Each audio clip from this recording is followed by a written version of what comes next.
ابھی یہ دیکھیے گا کہ کچھ عرصہ پہلے کپل کاؤنسلنگ کے حوالے سے میں لوگوں کے ساتھ بیٹھا ہوا تھا. تو میرا ایک کام ہے جس میں میں کہتا ہوں فکرہ بدلے زندگی بدلے. تو وہ 2 لوگ بیٹھے ہوئے. تو میں نے ان کے سامنے ایک سچویشن رکھی. میں نے کہا کہ اگر صاحب سارا دن کام کرنے کے بعد تھکے ہارے گھر آئے ہیں اور بیگم صاحبہ نے آگے سے وہ جو ہے نا وہ بچے ان کی طرف بھیجے اور صاحب نے کہا کہ میں ایک تو اتنا تھکا ہارا باہر سے آیا ہوں, اوپر سے بچوں کا یہ شور, یہ چک چک پخ پخ, کوئی احساس نہیں ہے تمہیں میرا کہ اگر کوئی تھکا ہوا آ گیا تو تھوڑی دیر وہ سکون کا سانس ہی لے لے. بیگم صاحبہ نے آگے سے کہا کہ اکیلے آپ نہیں کام کرتے اس دنیا میں, اور صرف آپ کے بچے نہیں ہیں, پوری دنیا جہان کے بچے. آپ پتہ نہیں ہم پہ احسان کر کے آتے ہیں. گھر میں آئیں گے, بچے ہوں گے, شور ہوگا, سب کچھ ہوگا, یہ آپ ہی کے بچے ہیں, میں آپ کی بیوی ہوں. پتہ نہیں کیوں گھر آتے ہی آپ کا تو موڈ ہی آف ہو جاتا ہے. آپ باہر ہی خوش رہنے میں دلچسپی رکھتے ہیں اور باہر ہی آپ خوش رہتے ہیں, گھر میں پتہ نہیں آپ کو کیا ہو جاتا ہے.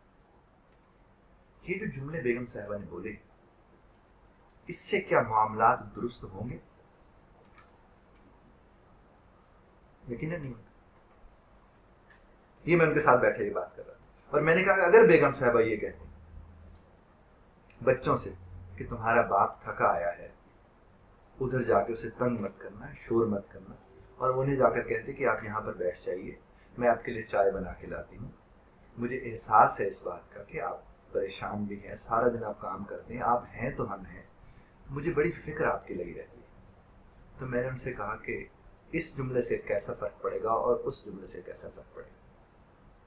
تو صاحب بولے کہ کہاں جناب, ہمارے ایسے نصیب کہاں. تو خاتون وہیں بیٹھی مجھے فرمانے لگی کہ انہوں بھی تو کچھ کہو نا, یعنی انہیں بھی تو کچھ سمجھائیے نا. میں نے کہا جناب ان کی بھی باری آ جاتی ہے, میں آپ کے سامنے ایک سچویشن رکھ رہا ہوں. تو اب صاحب تو بڑے خوش کہ شاید میں میسج دے چکا, اور بس شاید عورت کا ہی کام ہے کہ وہ خیال رکھے, وہ دھیان رکھے. پھر میں نے کہا کہ صاحب کی باری ہے کہ اگر صاحب گھر تشریف لے آئے, اور خاتون خانہ نے کہا کہ آج تو میں بہت ہی تھک گئی ہوں, اتنا کام تھا, کپڑے دھوئے سارا دن, گھر جوائنٹ فیملی ہے, اتنے لوگوں کو دیکھا, والد کو دیکھا, والدہ کو دیکھا, 3-4-5 ننند ہیں وہ بھی آئی ہوئی تھی, تو آج تو کوئی حال نہیں, اور ابھی بھی اتنا سارا کام پڑا ہوا ہے, اوپر سے آپ کے یہ بچے بڑے ہی تنگ کرتے ہیں, سمجھ ہی نہیں آتی میں کیا کروں. اور آگے صاحب سے آگے سے کہیں کہ اکیلے تمہارے بچے نہیں اور اکیلی تم جوائنٹ فیملی میں نہیں رہتے, دنیا جہان میں زیادہ تر, پاکستان میں تو معاشرہ ہی ایسا ہے, ہندوستان میں چلے جاؤ وہاں بھی یہ معاملات اکٹھے رہ رہے تھے لوگ. کون سا تم میرے پر احسان کر رہی, ہماری ٹینشنوں کا آپ لوگوں کو پتہ نہیں ہوتا, جو کرنا کچھ نہیں اور بولنا اتنا زیادہ. میں نے کہا اگر صاحب اس طرح سے کہیں گے تو کیا زندگی کے معاملات بہتر چل پائیں گے, اور رشتہ بہتر چلے گا, اس وقت لمحات ٹھیک ہوں گے؟ تو دونوں نے کہا یقیناً نہیں ہوگا. تو میں نے کہا اس کو بدلا جا سکتا ہے.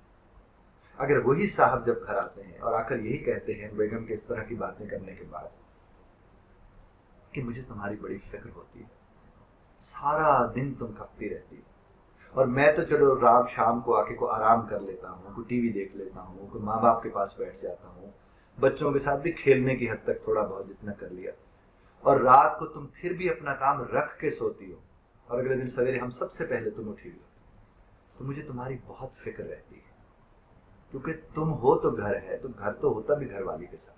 تو میں نے کہا اس کا کیا فرق پڑے گا. دونوں نے جو جملہ مجھے کہا, مجھے کہنے کہ آپ یہ جو بات کر رہے ہیں ایسا ویسے ہو سکتا ہے. میں نے کہا آپ سوچ کے تو دیکھیں, آپ کر کے تو دیکھیں. میں نے ان سے کہا کہ ایک ہوتا ہے fake it to make it, یعنی کچھ عرصہ آپ تھوڑا بن کے خود سے کوشش کر کے فکروں کو بدل کے تو دیکھیں. ایک وقت آئے گا ان فکروں کی آپ کو عادت پڑ جائے گی جس طرح ان فکروں کی آپ کو عادت پڑے گی. اس طرح فکرہ بدل کے زندگی بدلی جا سکتی ہے. وہ آپ بھی بدل سکتے ہیں, وہ ہم بھی بدل سکتے ہیں, وہ سب بدل سکتے ہیں. اور یہ معاملہ صرف میاں بیوی تک نہیں ہے, آپ کے جتنے بھی تعلقات ہیں، آپ سب کو علم ہے کہ ہر تعلق میں 5 8 10 فکرے ایسے ہیں جو آپ کو اکثر سننے کو ملتے ہیں، اور انہی 5 8 10 فکروں کو اگر آپ لسٹ بنا کے ان کے سامنے ایک فکرہ لا کر کھڑا کر دیں کہ اب یہ فکرہ آئے گا تو اس کے جواب میں یہ فکرہ آئے گا، جس سے کانفلکٹ کم ہوگا اور ہماری ہارمنی بڑھے گی، تو یقین مانیے اذیت دینے والے فکروں سے نجات مل چکی ہوگی اور آپ کی زندگی میں محبت، خوبصورتی، آرام، سکون سب ہوگا۔ خدا عطا فرمائے، خدا نے عطا فرمایا بھی ہے، خدا سمجھنے اور سمجھانے کی توفیق عطا فرمائے۔ بہت شکریہ سننے کا۔